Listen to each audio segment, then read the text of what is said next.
దేవా, మీ మెల్లనైన స్వరాన్ని మేము వినగలిగినట్లుగా నీ వాక్యము వెల్లడి అగుడుతోడనే వెలుగు కలుగుతుంది. అది హృదయానికి, ప్రాణాలకి నాయన నెమ్మదినిస్తుంది, ఆదరణ ఇస్తుంది, ధైర్యపరుస్తుంది.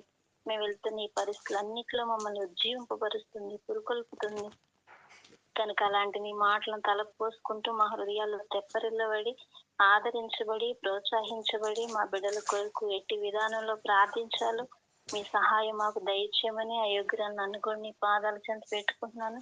నిర్గమ 4:12 ప్రకారం ప్రభా, ఆ వాగ్దాన ఫలాన్ని నాకు ఈ సమయంలో దయచేయండి అయ్యా, అనుభవించడానికి కృపనిమ్ము. నోటికి తోడయ్యండి. నీ యొక్క పరమ భాష, ఆత్మీయమైన భాష ఇవ్వండి. బిడ్డలకు అర్థమైన విధానంలో ప్రతి వారి హృదయాన్ని, అంతరంగాన్ని ఎరిగిన దేవుడు, వారితో మాట్లాడిన ఒక్క మాటైనా మీరు మాట్లాడితే మాకు ఎంతో ఆదరణ, సంతోషం, నెమ్మది. కనుక ప్రభా, మీ యొక్క సహాయాన్ని కోరుకుంటూ, మీ కృపను కోరుకుంటూ ముందున్న సమయాన్ని దీవించమని నీ హస్తాలకు అప్పగించుకుంటూ యేసు ప్రభు వారి పరిశుద్ధమైన నామంలో ప్రార్థించి వేడుకుంటున్నాం తండ్రి. ఆమేన్.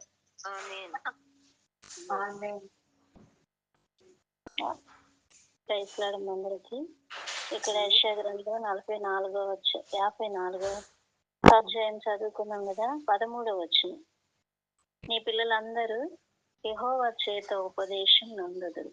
ఈ ఒక్క మాట మరి ఏం చెప్పాలి ప్రభువా నేను ప్రార్థన చేసుకుంటా ఉంటుంటే దేవుడు ఈ మాటని నాకు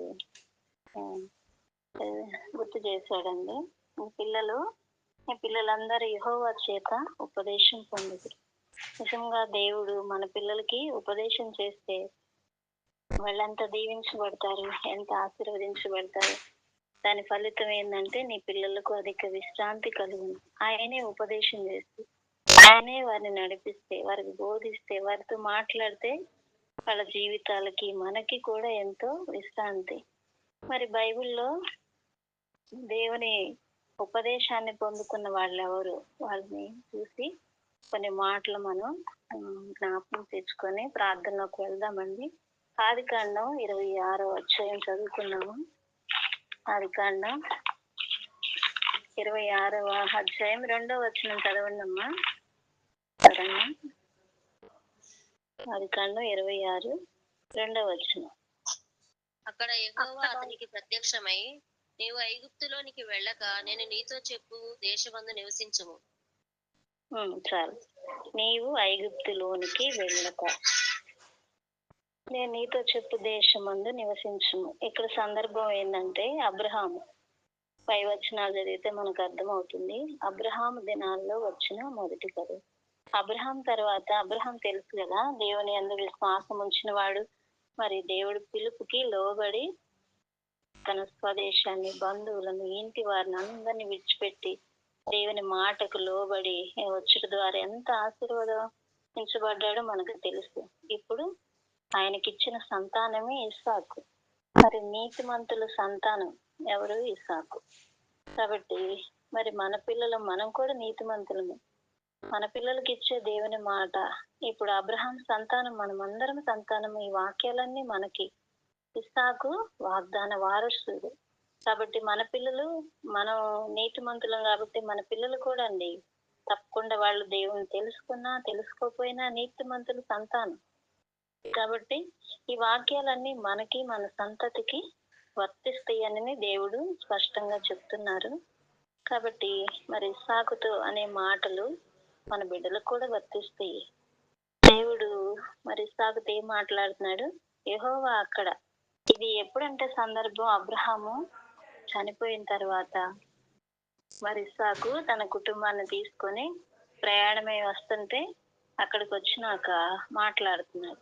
ఐగుప్తులో అక్కడ గెరారు దగ్గరికి వచ్చినాక మాట్లాడుతున్నాడు. నేను నీతో చెప్పు దేశమందు నివసించుము. మొదటగా ఏం చెప్పాడు? నీవు ఐగుప్తులోనికి వెళ్ళక. ఐగుప్తు అంటే తెలుసు కదా మనకి. అక్కడ మరి దాన్ని గుర్తు చేసుకుంటే ఐగుప్తు ఏముంది? ఇక్కడ 2 సందర్భాల్లో మాటలు. మొదటి కరువు కాక మరి ఒక కరువు వచ్చింది. ఐగుప్తులో ఏముందంటే కరువు ఉంది. అసలు ఐగుప్తు అనే మాటకి అంధకారము అనే అర్థాన్ని ఇస్తుంది, లేదా బానిసత్వం. ఇలాగ రకరకాల అర్థాలు కలిగిన చీకటి గల ప్రదేశం. అని ఇలాంటి రకరకాల గుర్తులు ఐగుప్తుకు సంబంధించినవి ఉంటాయి అన్నమాట. అందుకనే దేవుడు ఐగుప్తులోనికి వెళ్ళక, మరి ఐగుప్తు చీకటికి గుర్తు. మరి మనం ఎలాగా దీన్ని గుర్తు చేసుకోవాలంటే, మరి ఇశ్రాయేలీయులు ఐగుప్తులో బానిసత్వంలో ఉన్నప్పుడు వాళ్ళకి అక్కడ మరి ఎంత కఠినమైన పరిస్థితులు కదా, బానిసత్వంగా ఉన్నారు. మరి ప్రయాస, దుఃఖము, ఆదరణ లేని పరిస్థితులు. కాబట్టి అక్కడ అలాంటి పరిస్థితుల్లో దేవుని వాక్కు వాళ్ళకు ప్రత్యక్షమైంది. నా ప్రజల బాధ నేను చూసి ఉన్నానని దిగి వచ్చినట్లుగా. అంటే ఆ పరిస్థితులు మనం అర్థం చేసుకోవటానికి చెప్తున్నాను. ఐగుప్తు ఎలాంటిదంటే అలాంటిది. మరణ భయాన్ని కలిగించే పరిస్థితి. కరువు అంటే మన ప్రాణాలను ఏం చేస్తుంది? సొమ్మసిల్ల చేస్తుంది, బ్రతుకు పైన ఆశ లేకుండా చేస్తుంది. కరువు అంటే ఒక లేమి అనుకోవచ్చు, ఆర్థిక పరిస్థితులు అనుకోవచ్చు, రకరకాలుగా అర్థాలు ఇస్తాయి కరువు కూడా. ఐగుప్తులో ఏముందంటే ఈ కరువు ఉందన్నమాట. ఐగుప్తులోనికి వెళ్ళక మన పిల్లలకి ఎలా వీటిని అప్లై చేసుకోవాలంటే, ఈ కరువు, ఈ ఐగుప్తు మరి లోకానికి సాదృశ్యంగా ఉంది. లోకంలో ఏముంది?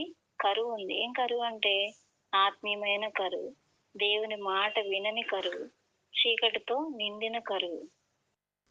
కాబట్టి బ్రతుకు మీద ఆశ లేని కరువు, మరణ భయంతో ఉన్న కరువు, భవిష్యత్తును చీకటిగా అని ఎంచుతున్న దినాల్లో మనం ఉంటున్నాము. ఒక్క దేవుని వాక్యం ఉంది, కానీ అందరికీ లేదు. మరి ఎంతమంది నిరాశ, నిస్పృహల్లో, మరణ భయంతో ఉంటున్నారు? వాళ్ళందరూ ఆత్మీయమైన కరువులో ఉన్నట్టే. తప్పిపోయిన చిన్న కుమారుడు చూడండి, మరి తండ్రిని ఇంటిని వదిలిపెట్టడం వల్ల తను సమృద్ధిలో నుంచి కరువులోకి వచ్చాడు. చివరికి తినటానికి కూడా తనకి ఏమీ దొరకలేదు. కరువు అంటే అలాగా మనిషిని నిస్సహాయాన్ని చేసేస్తుంది. భవిష్యత్తు మీద దాన్ని ఏమంటారంటే, భవిష్యత్తు మీద ముందుకు నేను ఉంటానా లేదు భరోసా లేకుండా చేస్తుంది. అలాంటిది కరువు అనమాట. ఐగుప్తులోనికి వెళ్ళక, దేవుని మాట ఎప్పుడైతే మనము వింటామో అది మన జీవితాలని, ఇప్పుడు మన బిడ్డలకి ఈ కరువులోకి వెళ్లకుండా దేవుని మాట వినేలాగా, నీవు ఐగుప్తులోనికి వెళ్ళక. ఐగుప్తులో ఏముంది? కరువు. దేవుని మాట వింటే మన బిడ్డలు ఆత్మీయమైన కరువు నుండి తప్పించబడతామని దేనికి గుర్తుగా ఉంది. కాబట్టి మనం ప్రార్థన చేయాలి మన బిడ్డల కొరకు. ఐగుప్తులో అయ్యా మరి లోకంలో ఎంతో కరువు ఉంది, మా బిడ్డలకి క్షేమం లేదు, భద్రత లేదు, క్షీణత ఉంది, దాని నుండి మేము తప్పించుకోవాలంటే దేవుని మాట వినాల. చూడండి, ఆదికాండం తీయద్దులండి, నేనే చెప్తాను. అక్కడ రెఫరెన్స్ మీరు చూసుకోండి. ఆదికాండం 47వ అధ్యాయంలో 15వ వచనంలో అక్కడ ఉంటుంది. అక్కడ ప్రస్తావన ఏంటంటే యోసేపు దినాల్లో వచ్చిన కరువు. ఐగుప్తులో సారికి కరువు వస్తుంది. ఎందుకంటే ఐగుప్తు అది నిజంగా చెప్పాలంటే చీకటి, దేవుని అక్కడ తోడు లేనట్లుగా ఇప్పుడు కూడా అక్కడ పరిస్థితులు బయలుకై కఠినంగా ఉంటాయి అని చెప్తున్నారు. మరి అక్కడ ఉన్న వాళ్ళకి తెలుస్తుంది భయంకరమైన పాపంతో నిండిన ప్రదేశంగా ఐగుప్తును ప్రస్తావిస్తారు. మరి బోధల్లో కూడా ఉపదేశాల్లో వింటా వచ్చాను నేను. కాబట్టి అలాంటి కరువు అక్కడ వాళ్ళు ఏమంటున్నారంటే, మరి యోసేపుతో అంటున్నారు, మేమేలా చావాలి, మమ్మల్ని బ్రతికించయ్యా, మా అన్ని తీసుకొని మమ్మల్ని బ్రతికించి కరువు నుండి మమ్మల్ని తప్పించని యోసేపుతో అంటున్నారు అక్కడ ఉన్న ఐగుప్తీయులు. అంటే బ్రతుకు మీద ఆశ లేకుండా చేసి చంపేస్తుంది అన్నమాట, క్షీణత. కాబట్టి మన బిడ్డలు ఈ కరువులో బారిన పడకుండా తప్పించబడాలని మనము వాళ్ళ కొరకు ప్రార్థన చేయాల. వాళ్ళు కరువును బారిన పడకుండా ఉండాలంటే మనం ఏం చేయాలంటే, మరి ఆయన ఉపదేశం మన పిల్లలకి అనుగ్రహించబడాల. దేవుని ఉపదేశం ఏంటంటే సామెతలో 2వ అధ్యాయంలో 1వ వచనంలో, నా కుమారుడా, నీవు నా మాటలను అంగీకరించి నా ఆజ్ఞలను నీ యొద్ద దాచుకొనవలెను. మన పిల్లలకి దేవుని వాక్యాన్ని నేర్పించాల. మొదటగా ఆయన మాటలు నేర్పించాలా, వాళ్ళకి బైబిల్ చదవాలని వాళ్ళకి ప్రోత్సహించాలా. ఆల్రెడీ ఇవన్నీ మనకు తెలుసు, ఆల్రెడీ చేస్తున్నాము. అయినప్పటికీ వాళ్ళు ఇంకా నానాటికి ఎలాగ ఫుడ్ కనుక తీసుకోకపోతే బలహీనం అవుతారా, తినరా నాయన అని బ్రతిమలాడుతూ ఉంటాం. మా పిల్లలకి ఇప్పుడు కూడా నోట్లో పెట్టాల్సి వచ్చే పరిస్థితులు. ఎందుకంటే వాటి మీద ఇంట్రెస్ట్ చూపించరు. పై చిరు తిండ్లు అలా తినేసి ఆ ఫుడ్ని అలాగా తీసుకోరనమాట. అలాగా వాళ్ళ ఎంకరేజ్ చేయాల్సి వస్తుంది. మరి అందరికీ ఉన్న సమస్య, కానీ ఆత్మీయంగా వారు మరి ఎలాగా ఉంటున్నారు, బైబిల్ చదవాలని వాళ్ళని ప్రోత్సహించాలా, ప్రేరేపించాలా. కీర్తనలు 1, 2, 3 వచనాల్లో ఉంటుంది. ఈ ధర్మశాస్త్రమందు ఆనందించు ధ్యానించు వాడే ధన్యుడు, అతడు చేయనంతే సఫలం అవ్వాలంటే ఆ లిస్ట్ ఉంది అక్కడ.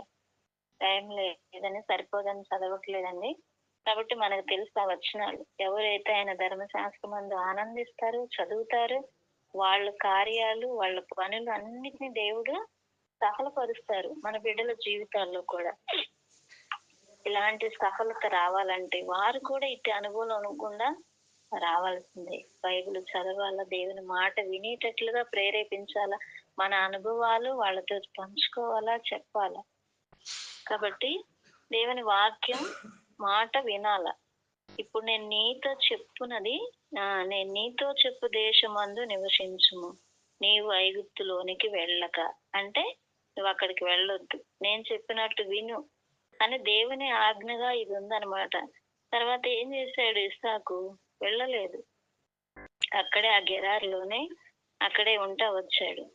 కాబట్టి దేవుని మాటకు విధేయత చూపించిన ఇస్సాకు మరి ఎంతగా ఆశీర్వదించబడ్డాడు. దేవుని మాట వినుట ద్వారా కరువు నుండి తప్పించబడతాము. మరి దేవుడు తోడై ఉంటాడు. ఆయన మాట వింటే దేవుని తోడు ఉంటుంది మనకి. మరి దేవుడు మరి ఇస్సాక్కి ఏమన్నాడు? ఆయన మాట వినుట ద్వారా నేను నీతో ఈ దేశమందు పరవాసివై ఉండుము. 3వ వచనం, నేను నీకు తోడై ఉండి నిన్ను ఆశీర్వదించెదను.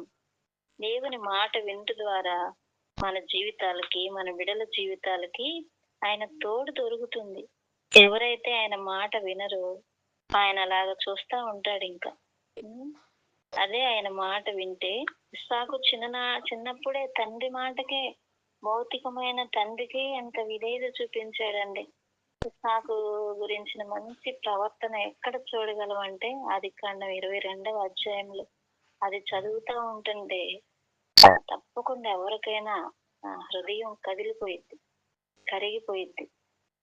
దాన్ని వివరిస్తుంటే ఇంకా కన్నీళ్ళే. అంతా అసలుకి అక్కడ అబ్రహాముది బలి అర్పించటం ఒక ఎత్తు అయితే, ఇస్సాకు అర్పించుకోవటం, లోబడటం ఒక ఎత్తు అనమాట. మన పిల్లలు నిశ్చయంగా, ప్రభు నా బిడ్డలు కూడా ఇస్సాకు లాగా నీ మాటకు విధేయత చూపించేటట్లుగా నువ్వు చెయ్యి ప్రభు అని మనం ప్రార్థన చేస్తే దేవుడు తప్పకుండా సాయం చేస్తాడు. అలా మాటకు విధేయత చూపించడం ద్వారా ఏమి దొరుకుతుందంటే దేవుని తోడు. దేవుడు మనకి తోడై ఉంటాడు. ఇప్పుడు అబ్రహాము ఇక్కడ అబ్రహాంతో ఉన్నాడండి, తనతో పాటు లేడు. ఇప్పుడు ఇస్సాకు ఒంటరిగా ఉంటున్నాడు, అంటే తన కుటుంబంతో. అబ్రహాం అప్పటికి చనిపోయి ఉన్నాడు. కాబట్టి ఇస్సాకు మరి అబ్రహాం లేడు కదా, తన తర్వాత ఇస్సాకుకు తోడై ఉన్నాడు దేవుడు. నేను నిన్ను ఆశీర్వదిస్తాను అని. దేవుని తోడు మనకు ఉండటం వలన ఏమవుతుందంటే 26వ అధ్యాయంలో, ఆదికాండం 26:12 వచనంలో, ఇస్సాకు ఆ దేశమందున్న వాడై విత్తనము వేసి ఆ సంవత్సరం 100 ఫలము పొందెను. యెహోవా అతనిని ఆశీర్వదించిన గనుక ఆ మనుషుడు గొప్పవాడాయను. దేవుని తోడు మనకుంటే మనము 100 ఫలాన్ని పొందుతాం. కాబట్టి దేవుడు మరి మన బిడ్డల విషయాల్లో, మన బిడ్డల కొరకు ప్రార్థించడానికి వచ్చామండి. ఈ రోజు పిల్లలకి ఎగ్జామ్స్ కదా, దాన్ని ఆధారం చేసుకుని చెప్పమన్నారు. కాబట్టి మన పిల్లలు వాళ్ళ ఎగ్జామ్స్ లో కూడా మనం కోరుకుంటాం కదా, నా బిడ్డ ఫస్ట్ క్లాస్ లో రావాలి. 100 ఫలం. 100 ఫలం అంటే ఏంది? ఫస్ట్ క్లాస్, అది ఫస్ట్ స్టేజ్, ఫస్ట్ మెట్ అనమాట. చూడండి, దేవుని తోడు ఉంటే ఒక వ్యక్తికి ఎంతగా అభివృద్ధి, 30 అంతలు 60 అంతలు కాదు, ఏకంగా 100 అంతలే. చూడండి ఎంతటి ఆశీర్వాదం. ఫస్ట్ ఆశీర్వాదం పొందాడు. ఇస్సాకు. ఇదంతా దేవుని మాటకు విధేయత చూపించడం వల్లనే మన బిడ్డలు కూడా ఇలాంటి ఆశీర్వాదంలోనికి పొందాలని తల్లిగా మనం కోరుకుంటే దేవుడు తప్పకుండా ఇస్తాడు మూరంతల ఫలం. అలాగే మిక్కిలి గొప్పవాడయ్యే వరకు క్రమక్రమంగా ఇది ఒక ప్రాసెస్ అండి. ఒక్కసారిగా ఇప్పుడు ఇప్పుడు ఒక ఒక మిద్దె పైకి ఒక స్టేజ్కి వెళ్ళాలంటే మనం మెట్లు ఎక్కుతా ఉంటాం. ఒకేసారి అన్ని మెట్లు ఎక్కామంటే సాధ్యం కాదు. కాబట్టి స్టెప్ బై స్టెప్ అంటే ప్రాసెస్ అన్నమాట ఇది.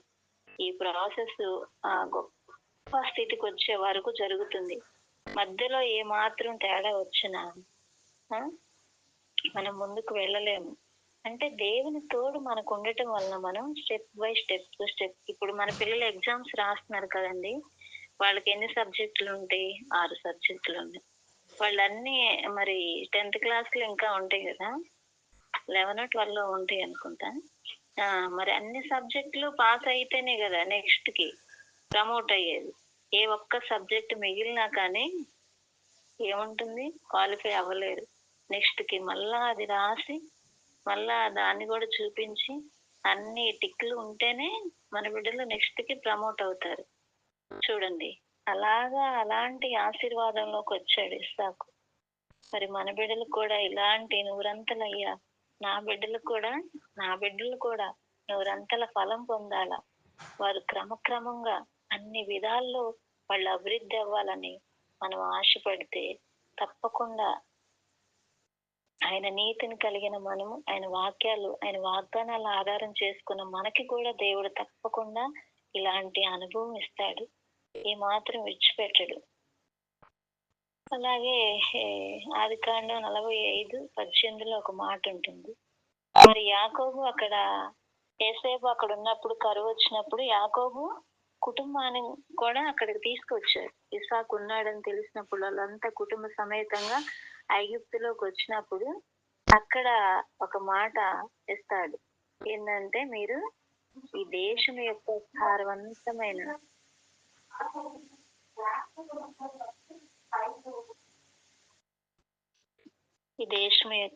సారవంతమైన స్థితిని మీరు అనుభవిస్తారు అని.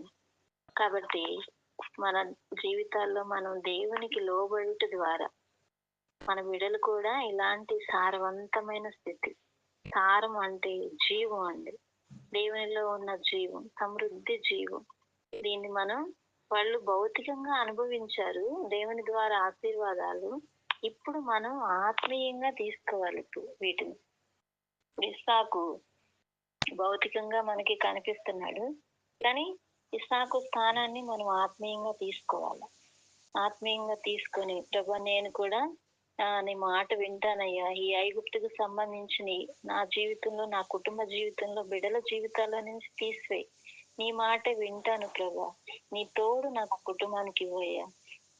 క్రమక్రమంగా నా కుటుంబాన్ని ఆత్మీయంగా నడిపించు, నా బిడ్డల్ని నడిపించు. దేవుని తోడు మనకుంటే నూరంతల ఫలం, క్రమక్రమంగా అభివృద్ధి, సారవంతమైన స్థితిని మనం అనుభవిస్తాము. కాబట్టి ఈ విషయాలన్నీ మనం మన బిడ్డలకు అప్లై చేసి అడిగితే దేవుడు తప్పకుండా ఆశీర్వదిస్తాడు. తల్లులుగా మరి మన బిడ్డలకు ఇచ్చిన వాగ్దానం ఇదేనండి, దేవుడు నేను నీకు తోడై ఉంటా. ఇస్సాకు ఇచ్చిన వాగ్దానాలన్నీ మన పిల్లలవి, మన సంతతివి. ఎందుకంటే ఇస్సాకు ఎవరు? వాగ్దాన పుత్రుడు. కాబట్టి అబ్రహాము ఇస్తానని వాగ్దాన పుత్రుడు, మన పిల్లలు కూడా వాగ్దాన సంబంధులు. మనం కూడా మన పిల్లలు కూడా దీనికి పాత్రులే. కాబట్టి మనం ఆయన మాట వినట ద్వారా వీటన్నిటిని కూడా సంపాదించుకోగలం. ముఖ్యంగా మరి 26, 23, 24 వచనాల్లో ఇవి తల్లులుగా ప్రార్థన చేస్తే మన ధైర్యం కొరకు, మన పురుకొల్పు కొరకు, మన ప్రోత్సాహం కొరకై ఈ మాటలు మరి దేవుడే తెలియచేస్తున్నాడండి. నేను చదువుతాను. ఆదికాండం 26, 23, 24. అబ్రహామును బట్టి నిన్ను ఆశీర్వదించి నీ సంతానమును విస్తరింపచేసేదనని చెప్పెను. చూడండి, ఇస్సాకుతో మాట్లాడుతున్నాడు దేవుడు. ఆ రాత్రి యెహోవా అతనికి ప్రత్యక్షమై, నేను నీ తండ్రి అయిన అబ్రహాం దేవుడు, నేను నీకు తోడై ఉన్నాను గనుక భయపడకు.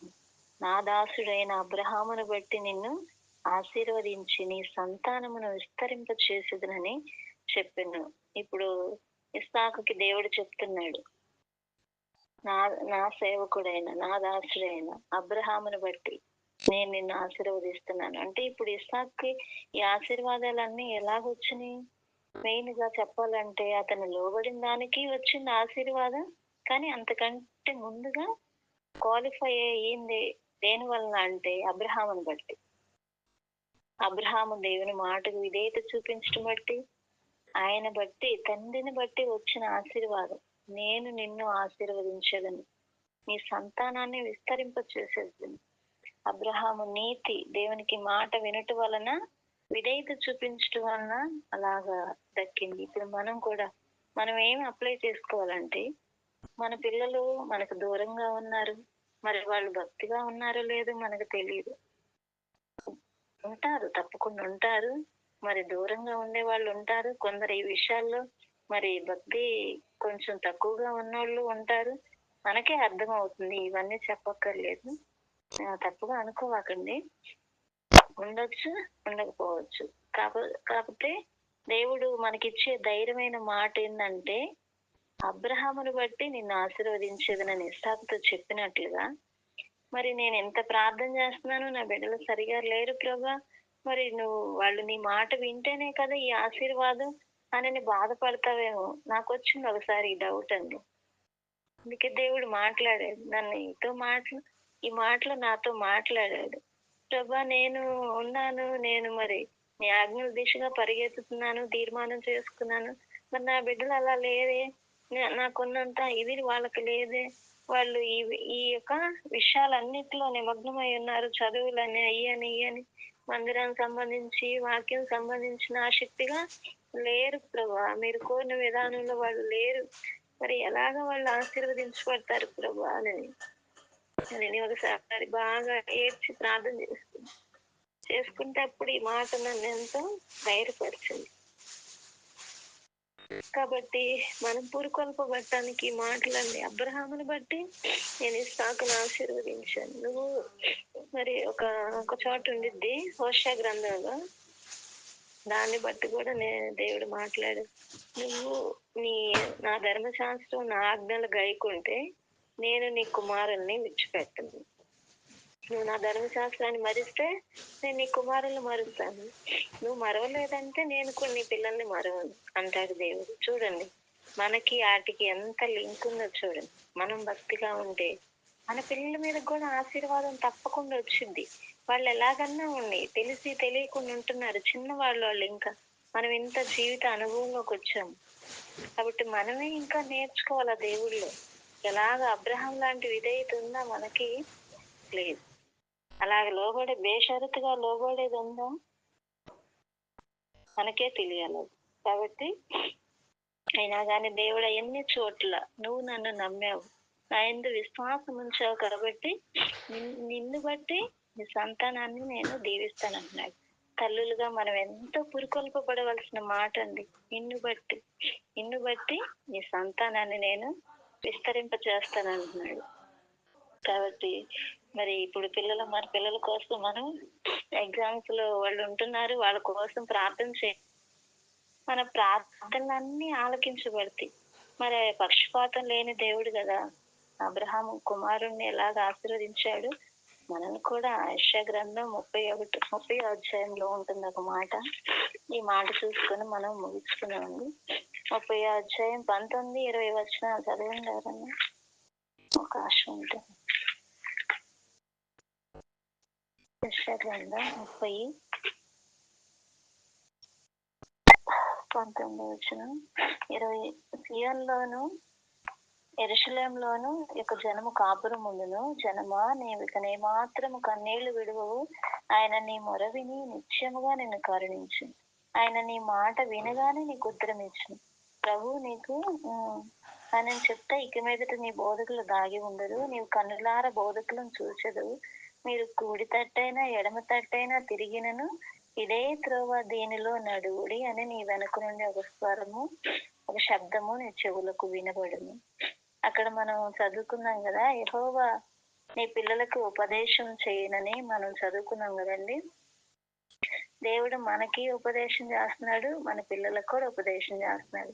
మన పిల్లలకి ఏం చేస్తున్నాడంటే, నువ్వు నా మాట విను, నువ్వు నా మాట వింటే నేను నీకు తోడై ఉండి నూరంతల ఫలాన్ని ఇస్తాను అంటున్నాడు. ఒకవేళ వాళ్ళు కరెక్ట్ గా లేకపోయినా, కరెక్ట్ గా ఉండాలి, ఉండకపోయినా, మనకి నమ్మకం లేకపోయినా దేవుడు మనకి ఇంకో అవకాశం ఇస్తున్నాడు.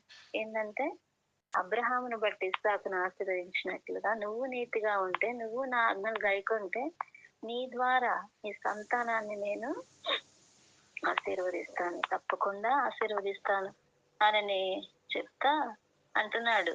మరి మనకు ఉపదేశం ఏంటంటే ఎవరు చేస్తారంటే, నీ బోధకులు కాదంట. బోధకులు వాళ్ళు వీళ్ళు కాదండి, ఆయనే స్వయంగా చేస్తాడంట. చూడండి, నీవు కన్నులారా నీ బోధకులను చూచెదు, మీరు కుడి తట్టైనా ఎడమ తట్టైనా తిరిగినను ఇదే త్రోవ దీనిలో నడువుడి అని నీ వెనుక నుండి ఒక శబ్దము నీ చెవులకు వినబడును. ఇది ఏంటంటే మాట, దేవుడే స్వయంగా ఆయన స్వరాన్ని మనకు వినిపింపజేస్తాడు. ఆయనే మన బోధకుడు అండి, మన సొంత బోధకుడు. అంటే ఎటు మలుపు తిరగాల, ఎప్పుడు ఎటు కుడి పక్కన ఎడం పక్కన ఎటు తిరగాల. మరి మనకి మన పిల్లలకు కూడా వాళ్ళు చదువుకుంటున్న ఆ ఎగ్జామ్స్ లో కూడా వాళ్ళు మరి వాళ్ళకి కూడా అవసరం ఉంది కదా. మరి ఒక్కొక్కసారి వాళ్ళకి మనం చెప్పలేము. మరి ఇప్పుడు ఎగ్జామ్ సెంటర్ లో ఉంటారు వాళ్ళకి మనం చెప్పగలమా? చెప్పలేము. మనకు వచ్చిన వాళ్ళకి మనది సరిపోదు. అక్కడ ఎవరైనా హెల్ప్ చేస్తారా అంటే ఎవరు చేయరు. కాబట్టి వాళ్ళ నిస్సహాయులు అక్కడ. కాబట్టి దేవుడు ఏమంటున్నాడు, మీరు కుడి తట్టు ఎడమ తట్టు ఎటు తిరిగితే, అంటే సహాయం కొరకు ఏ దిక్కుకు చూసినా నేను మీకు సహాయం చేస్తాను. నీ శబ్దము నా స్వరము మీ చెవులకు వినబడి చేస్తాను. దేవుడే ఎంత ఆధిక్యత ఇస్తేనండి మన పిల్లలు ఇంకా ఎంత బాగుంటారు చెప్పండి. మనం ప్రార్థన చేస్తే మన ప్రార్థన ఫలం సహాయం అక్కడ వాళ్ళకి తప్పకుండా అందుతుంది. తప్పకుండా ఈ మాటలు అక్షరాల సత్యం అండి. కాబట్టి మనం శ్వాసం ఉంచి కన్నీటితో మన బిడ్డలు దూరంగా ఉన్నా దగ్గరగా ఉన్నా వేరే ప్రాంతాల్లో ఉన్న హాస్టల్స్ లో ఉంటున్నా మనం వాళ్ళ గురించి భయపడక్కర్లా, బాధపడక్కర్లా. వాళ్ళని మనల్ని చూస్తున్న దేవునికి మొరపెడితే చాలు, ఆయన తన శబ్దాన్ని వాళ్ళకి వినిపిస్తాడు, మనకి వినిపిస్తాడు, సరైన విధానంలో మనకి ఒక సహాయం చేస్తాడు. కాబట్టి ఇవి దేవుని మాటలు. వీటిని మనం తీసుకోవడం ద్వారా ఎంతో ఎంకరేజ్ చేయబడుతుంది. ఇదేనో నా డైలీ పోర్షన్ లో ఒక మాట నాకు చాలా అద్భుతంగా అనిపించింది. ఎన్నోసార్లు చదివాను కానీ అది కూడా దేవుడి వాక్యం గురించి ఉంటుంది. 2 సమూయేలు 12వ అధ్యాయం మనమంతా చదువుతున్నాం కదా డైలీ పోర్షన్. దాంట్లో ఒక మాట ఉంది అసలుకి ఎంత నాకైతే ఎంత భయం అనిపించింది అసలు ఆ మాట. సమూయేలు 12:10 ఒకే చిన్న మాట. నీవు నన్ను లక్ష్యము చేయక హిత్తీయుడగు ఉరియా భార్యను, ఇవన్నీ కాదు, నీవు నన్ను లక్ష్యము చేయక, ఒక్క మాటేనండి. ఈ ఒక్క మాట అసలుకి నాకు సడన్ గా అసలు ఒళ్ళంతా షేక్ అయిపోయింది. ఎందుకయిందంటే మరి ఇదంతా చదువుకుంటా వచ్చాను. దావీదు జీవితంలో ఒక మచ్చగా, ఒక మాయని మచ్చగా ఉంటుంది ఈ బత్షెబ విషయంలో. దేవుడు మరి దావీదు ఎంతో ఘోరాతి ఘోరంగా చేస్తాడు. నువ్వు చేసినది యెహోవా దృష్టికి దుష్కార్యముగా ఉండేది. అలాంటి విషయం చేసినప్పుడు దేవుడు నాతాను ప్రవక్తని దావీదు దగ్గరికి పంపించినప్పుడు ఏమంటాడు అక్కడ, నీవు నన్ను లక్ష్యము చేయక అని అంటాడు. నాకు ఈ మాట కొత్తగా అనిపించింది. మరి మీకు ఎవరికైనా అర్థమైందండి ఆ మాటల్లో కొత్తదనం ఏమన్నా అర్థమైందా మీకు? చదివారా ఈరోజు డైలీ పోర్షన్ ఎవరన్నా? నేను 3 అధ్యాయాలు చదివానండి, మిగతాయి చదవాలి. ఏంటంటే ఇక్కడ దేవుడు నీవు నన్ను లక్ష్యం చేయక, అనేటప్పుడు ఇక్కడ ఒక మాట మెన్షన్ చేయొచ్చు దేవుడు, నీవు నా ఆజ్ఞను గైకొనక, నీవు నా ఆజ్ఞను లక్ష్య పెట్టుక. మరి దావీదికి ఆ, ఇవన్నీ ఉన్నాయి కదా, ధర్మశాస్త్రం ఉంది కదా, దాంట్లో ఒకటి ఉంది కదా, వ్యభిచరింపకూడదు అని. ఆ మాట వాడొచ్చు కదా, నీవు నా ఆజ్ఞను గైకొనకపోతివేమి అని. కానీ దేవుడు ఏమంటున్నాడు, నన్ను లక్ష్య పెట్టట్లేదు. అంటే ఆజ్ఞను, మనం దేవుని ఆజ్ఞను గైకోకపోవటం వల్ల నా వాక్యాన్ని మీరే వంటల్లా, నన్నే మీరే వంటున్నాడు దేవుడు. అసలు వణుకొచ్చేసిందండి, మీరు నమ్ముతారా లేదా, ఆ మాట నాకు అర్థం కావని పుల్లంతా అసలుకి లాగా వణికిపోయాను. అసలుకి మూసేసి ప్రార్థన చేసుకున్నాను, కన్నీటితో ప్రార్థన చేసుకున్నాను. దేవుని వాక్యాన్ని మనం మీరటం వలన ఏదో చిన్న వాక్యంలే అనుకుంటున్నాం కానీ నీవు నన్ను దాటిపోతున్నావు, నా మాట అనుకుంటున్నావేమో, దేవుని వాక్యం అనుకుంటున్నావేమో, నన్నే అలక్ష్యం చేస్తున్నా అని అసలుకి అది అంత వెలిగింపు వచ్చింది. మరి ఇది ఎలా చెప్పాలి నాకు అర్థం కావట్లేదు, దయచేసి అర్థం చేసుకోండి. కాబట్టి దేవుని వాక్యం అండి, ఇది వాక్యం, ఇది దేవుని ప్రమాణిక గ్రంథం, ఆయన నోట నుండి వచ్చిన మాటలు. మనం దీన్ని ఎంత లక్ష్యం చేస్తే అంతగా మన వెలిగించబడతాము, ఆ భయంలోకి వస్తాము, ఆ భక్తిలోకి వస్తాం, పరిశుద్ధతలోకి వస్తాము. కాబట్టి ఈ మాటలు తీసుకోవాలనే ఇప్పుడు గుర్తొచ్చింది నాకు, అందుకే చెప్పాను, చెప్పకూడదు అనుకున్నాను. నీవు నన్ను లక్ష్యం చేయక అనే మాట. కాబట్టి ఇవన్నీ దేవుని వాక్యాలండి, వాగ్దానాలు మనం ఆధారం చేసుకుంటే తప్పకుండా మనవి, మన సంతతివి అవుతాయి. మన పిల్లలు కూడా నూరంతల ఫలం. ప్రభు, నా బిడ్డలు ఎగ్జామ్స్ లో ఉన్నారు, మా పిల్లలు ఉన్నారయ్యా, వాళ్ళ నూరంతల అనుభవం పొందాలి, నువ్వు ఇస్తావు తప్పకుండా అని మనం గట్టిగా ప్రార్థన చేస్తే తప్పకుండా దేవుడు నిన్ను బట్టి నీ సంతానాన్ని నేను దీవిస్తానన్నావుగా ప్రభా. అయ్యా, నేను నా బిడ్డలు అయోగ్యులు, అపాత్రులు, ఇట్టి ఆశీర్వాదాలకి పాత్రులం కాము నాయన. మరి ఇస్సాకు ఎంత గొప్ప విధేయుడండి, అయినా గానీ ఆ మాట అంటే మరి ఎంత బాధ అనిపించింది ఒకసారి. నువ్వేదో గొప్పవాడు అని నిన్ను ఆశీర్వదించట్లా అన్న ఆ ఫీలింగ్ కూడా వచ్చింది మనకి. మీ పిల్లోడు కాదు నిన్నే అనన్నా, ఎవరన్నా నిన్ను కాదు నీ పిల్లల్ని బట్టి నేను నీ ఇంటికి వచ్చానంటే మనకి ఎంత, మన హిగో ఎంత అట్టయిద్ది, అసలుకి అంత బాధ అనిపించింది. కాకపోతే అంటే అబ్రహాము నీతిని బట్టి, ఆయనకి ఇచ్చిన వాగ్దానం బట్టి ఇవన్నీ మనం అనర్హులు. మనం కానీ మన పిల్లలు కానీ ఆనాడు ఇస్సాకు కానీ ఎవరు యోగ్యులు కాదండి. యోగ్యులు అయినా కానీ దేవుని కృప వల్లనే యోగ్యుడే, ఇస్సాకు యోగ్యుడే. కానీ మనం యోగ్యులమైనా, మనం ఇంతగా నిందారహితంగా ఆయన సన్నిధిలో నడుస్తున్నామా, ఆయన ఆజ్ఞలు తూచా తప్పకుండా ఈ ప్రతి బైబిల్లో ప్రతి మాట నేను పాటించానండి, ప్రతి మాట నేను నడిచాను అని చెప్పగలమా? అంతిమంగా యేసుక్రీస్తు ప్రభువులాగా నేను మారానని చెప్పగలమా? చెప్పలేము, నిస్సహాయులమని. కాబట్టి ఒక్కొక్కటి మనం స్వతంత్రించుకుంటే చాలు, దేవుడే సహాయం చేస్తాడు. కాబట్టి దేవుడు ఈ మాటలన్నీ దీవించిన గాక. వీటన్నిటిని మనం అడుగుట ద్వారా మనం కూడా ఇటు అనుభవానికి వస్తాం. దేవుడు అలాంటి విధానంలో మనల్ని అందరినీ, మన బిడ్డలని, కుటుంబాన్ని నడిపించును గాక. ఆమేన్. ప్రైజ్ లార్డ్ అమ్మా Elizabeth sister. Praise Lord aunty. Praise Lord. Amen. Praise Lord అక్క. దేవుని పరిశుద్ధ నామానికి మహిమ కలుగును కాక. ముందుగా మరి చాలా కాలం అయింది అక్క మెసేజ్ విని, దేవుని కృప వలన మరొకసారి దేవుడు అవకాశం ఇచ్చాడు. అందుని బట్టి కూడా దేవుని స్తుతింతా ఉన్నాను. వాక్య సందేశం అందించిన విజయవాడ ఎలిజబెత్ అక్క వారికి ప్రత్యేకమైన వందనాలు, సహాసం తెలియజేస్తా ఉన్నాను. ఈరోజు పిల్లలందరి కొరకు తల్లులుగా ఎటువంటి ప్రార్థన చేయాలో, దాని ఫలితంగా ఎట్టి ఆశీర్వాదం పొందుకోగలరో దేవుడు అద్భుతంగా మాట్లాడుతూ ఉంటాడు. పిల్లలందరూ కూడా యెహోవా చేత ఉపదేశము నందేవారిగా ఉండాలని, తద్వారా పిల్లలకు అధిక విశ్రాంతి కలిగినని వాగ్దానాన్ని దేవుడు ఇచ్చాడు. ఈరోజు అబ్రహాముని బట్టి ఇస్సాకుని దేవుడు ఎలా ఆశీర్వదించాడు, మరి అబ్రహాము ఉన్న విశ్వాసము, విధేయత చూసి ఇస్సాకు నేర్చుకున్నప్పుడు మరి తన తండ్రిని బట్టి ఇస్సాకు సంతానాన్ని ఆశీర్వదించి విస్తరింపజేస్తాడు.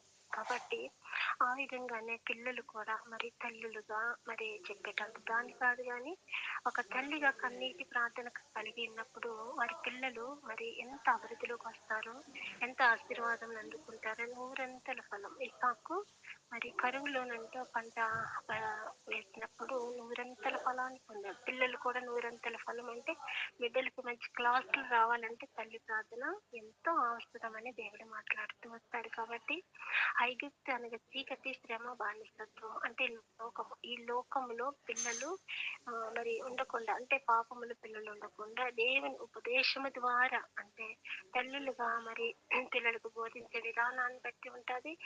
మరి తల్లులు కూడా ముందుగా దేవుని ఉపదేశాన్ని కైకొని అబ్రహాము వలె దేవునికి విధేయులన్నప్పుడు తన పిల్లలు కూడా వారిని చూసి నేర్చుకుని యెహోవాపదేశాన్ని ఉండేవారు ఉంటారు. కాబట్టి ఒకవేళ తల్లిగా నువ్వు కన్నీరు కార్చి దేవుని వేడుకుంటా మొరపెడతా ఉంటే కనుక దేవుడు ఇచ్చిన వాగ్దానం ఈరోజు నీకు ఏమాత్రము కన్నీళ్ళు విడవవు. నీ మొర విని నిత్యముగా నేను కరుణించుదును. ఆయన నీ మాట వినగానే నీ ఉత్తరం ఇచ్చిన మంచి వాగ్దానం దేవుడు. నీవు కన్నీలారా నీ బోధకులని చూసేదు. దేవునికి స్తోత్రం. మీరు కుడి తట్టైనను ఎడమ తట్టైనా తిరిగారు, ఇదే త్రోవ దీనిలో నడువడి అని అది నీ వెనుక నుండి ఒక శబ్దము నీకు వినబడను. అద్భుతమైన రీతిలో అక్క కూడా మరి ఎంతో వివరించారు. దేవునికి మహిమ. మరి పిల్లలందరి కొరకు కూడా ఎంతో ఆసక్తితో ప్రార్థన చేస్తా ఉన్నాము. మరి పిల్లలందరూ కూడా మరి ఫస్ట్ క్లాస్ లో ఉండాలని ప్రతి తల్లిదండ్రులు కూడా ఆశ ఉంటుంది. కాబట్టి పిల్లలందరూ బట్టి జ్ఞానం దేవుడు ఇవ్వాలన్నా కూడా తల్లుల ప్రార్థన, తండ్రుల ప్రార్థన ఎంతో అవసరం. కాబట్టి అందరూ కూడా ఆసక్తి కలిగి తమ తమ పిల్లల కొరకు అందరము ఏక హృదయములై మరి దేవుని సన్నిధిలో ప్రార్థన చేసే వారముగా ఉన్నాము. మంచి వాగ్దానాలు దేవుడు ఈ రోజు మనకి ఇచ్చాడు. ఈ వాగ్దానాలు ఎత్తి పట్టుకొని ఏసేపు కాలంలో కూడా కరువు వచ్చింది, మరి ఎంతో క్షీణత కలిగింది. కానీ ఏసేపు దేవుని ఉపదేశాన్ని విన్నాడు కాబట్టి కరువులో మరి దేవుడు మంచి జ్ఞానాన్ని ఇస్తాడు. ఏసేపు దేవుని తోడు తిరిగింది. అలానే పిల్లలందరికీ దేవుని తోడు ఆయన ఉపదేశం కావాలన్నా తల్లులుగా మరి తల్లి ప్రార్థన ఎంతో అవసరమని అక్క మరి జీవితంలో కూడా జరిగిన సంఘటనలు కూడా అక్క తెలియజేస్తూ వస్తారు. వాక్యాన్ని అనుసరించి వాగ్దానాన్ని చేత పట్టుకుని మన ప్రార్థనలోనికి ముందుకు వెళ్దామండి. ఎవరికైనా ప్రార్థన అవసరాలు కలిగి ఉన్నట్లా తెలియజేయండి. పిల్లలందరూ కూడా కొరకు ప్రత్యేకంగా ప్రార్థన చేద్దాము. ఎంతో ఎగ్జామ్స్ జరుగుతూ ఉన్నాయి. వారందరి కొరకు వారి జ్ఞానం కొరకు మనందరం ప్రార్థన చేద్దాం. ఎవరికైనా ప్రార్థన అవసరాలు ఉంటే ఈ సమయంలో తెలియజేయండి. రైతులాడమ్మా సూర్య, మా సంఘంలో కూడా ఉన్నారమ్మా పరీక్షలు రాసే పిల్లలు. వాళ్ళ కోసం కూడా వాళ్ళ పేర్లు అయితే నాకు గుర్తులేదు, కానీ మా సంఘంలో వాళ్ళ పిల్లలందరి గురించి కూడా ప్రార్థనలో పెట్టండి అమ్మా. మరి మా మనవలకి ఎప్పుడు ఎగ్జామ్స్ మరి నాకైతే తెలియదు, వాళ్ళకి మనకి మరి తేడాగా ఉంటాయి. అసలు వాళ్ళ గురించి కూడా జ్ఞాపకం చేసుకోండి. ఇంతేనమ్మా నా రిక్వెస్ట్. ఇంకెవరికైనా అక్క ప్రైజ్ లేడక్క, అఖిలకి కూడా ఎగ్జామ్స్ ఎక్క.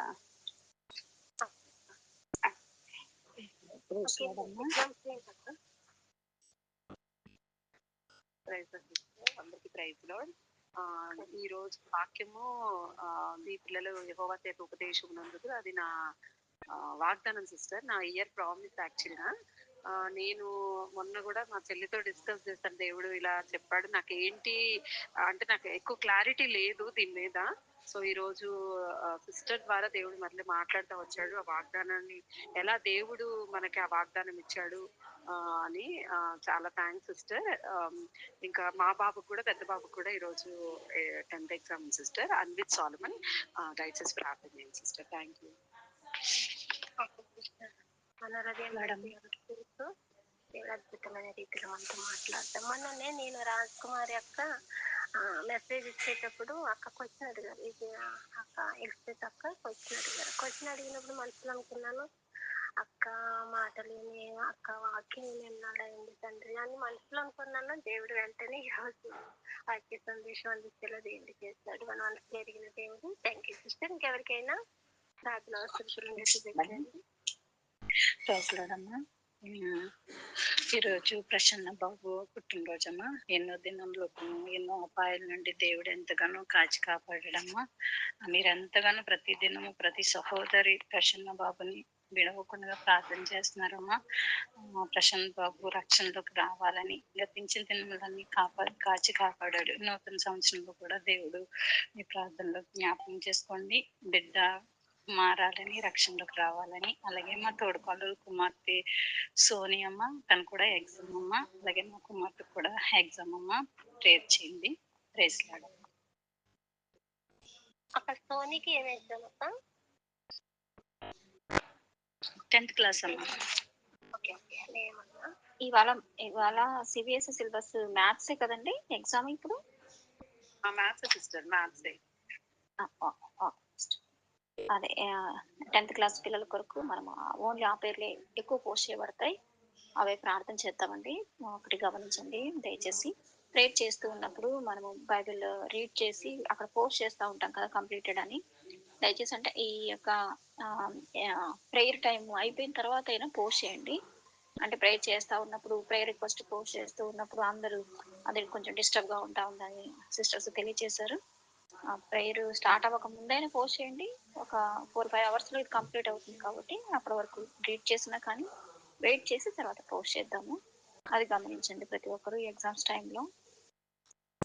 ఇంకా ఈరోజు వర్తమానం నిజంగా దేవుడు నాతో కూడా అనేక విషయాలు మాట్లాడుతూ వచ్చారు. దేవుడు చాలా గొప్ప దేవుడు. అవును, మన ప్రార్థనలు బట్టి, మన నీతి, మన విశ్వాసాన్ని బట్టి కూడా దేవుడు మరి మన బిడ్డలను ఆశీర్వదించే దేవుడుగా ఉంటా ఉన్నారు కనుక ముందుగా మనము సరి చేసుకొని బిడ్డలను రీతిగా నడిపించాలండి. నేను కంఠస్థ వాక్యం చెప్పు జాయి అని మా బాబుని అడుగుతూ వచ్చినప్పుడు 10 సంవత్సరాల్లో నువ్వు చెప్పు ముందు నేను చెప్తాను అనేవాడు మా బాబు. ఇంకా చాలా నేను ఒక కసిగా కూర్చొని చాలా కీర్తనలో నేను కంఠస్థ పెట్టాను. అప్పుడు నేను చెప్పినప్పుడు తర్వాత తను నేర్చుకుని చెప్పేవాడు అనమాట. అట్లా నిజంగా మొదట మనం నేర్చుకుంటే పిల్లలు నిజంగా క్రమశిక్షణలో ఉంటారు. చాలా సంతోషం అనిపించింది ఇస్సాకు గురించి విన్నప్పుడు. అటు రీతిగా వాక్యంలోకి వెళ్దామండి. ఇంకెవరైనా రిక్వెస్ట్ ఉంటే త్వరగా తెలియజేయండి.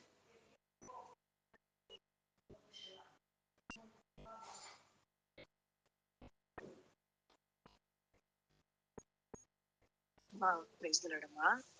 లక్ష్మి అంటే మాట్లాడుతున్నాను. అయితే అపర్ణ కోసం, అనుష కోసం ప్రేయర్ చేస్తున్నారు కదా. దేవుడు నిజంగా బాగా ప్రార్థన ఆలకించాడు. అపర్ణ కూడా ఇప్పుడు అంటే ఉంది ఆల్రెడీ, కానీ నాకు అనే ఒకలాంటి బాధతో, నిరుత్సాహంతో ఉంది కదా. ఆ నిరుత్సాహంతో తీసేశాడు. కొంచెం ఉపశమనంగా ఉంది. అసలు ఎంత ఇటువంటి పరిస్థితుల నుంచి ఏ విధంగా తీసుకొచ్చాడో, నేను ఎందుకు అన్న స్థితి నుంచి దేవుడు ఇంతవరకు తీసుకొచ్చాడు. మన ప్రార్థనలు దేవుడు వింటున్నాడు. నా పక్షంగా కూడా దేవుడు మళ్ళీ నన్ను ఇట్లా మాట్లాడుతూ వస్తున్నాడు, సహాయం చేస్తున్నాడమ్మా. నేను బిడ్డల ప్రార్థన నా పక్షంగా, నాకు ఇచ్చిన స్నేహితులు ప్రార్థన రిక్వెస్ట్ల పక్షంగా ప్రార్థన చేస్తున్నందుకు నీకు వందనాలమ్మా. చాలా మార్పు వచ్చింది. ఇంకా అనుష కొంచెం అది అనుష కూడా మనసు కూడా కూల్ అయిందంట. అంటే కానీ తల్లి దగ్గరకు అందరితో బాగానే మాట్లాడు, తల్లి దగ్గరికి వచ్చేసరికల్లా నువ్వు నాకేం చేసావు అన్న, నీ వల్ల నేను చెడిపోయినా ఆ ఫీలింగ్ తో తను కొంచెం హర్ట్ చేస్తా ఉంది. ఇప్పుడు అన్నట్టుగా దేవుని మాట వింటే ఆ పాప దేవుని మాట వినాలని ఆ పాప విషయాలు కూడా దేవుడు కార్యం చేస్తాడు, సహాయం చేస్తాడు దేవుడు. మీకు వందనాలమ్మా.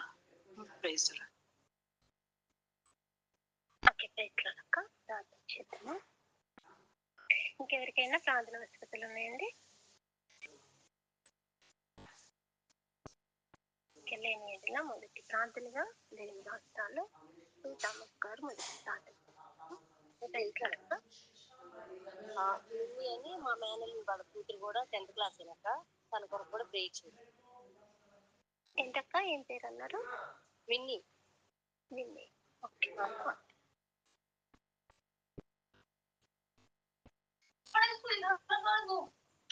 అందరికి ప్రైజ్ లార్డ్ అండి. మా అబ్బాయి కూడా ఈరోజు ఎగ్జామ్ సెంటర్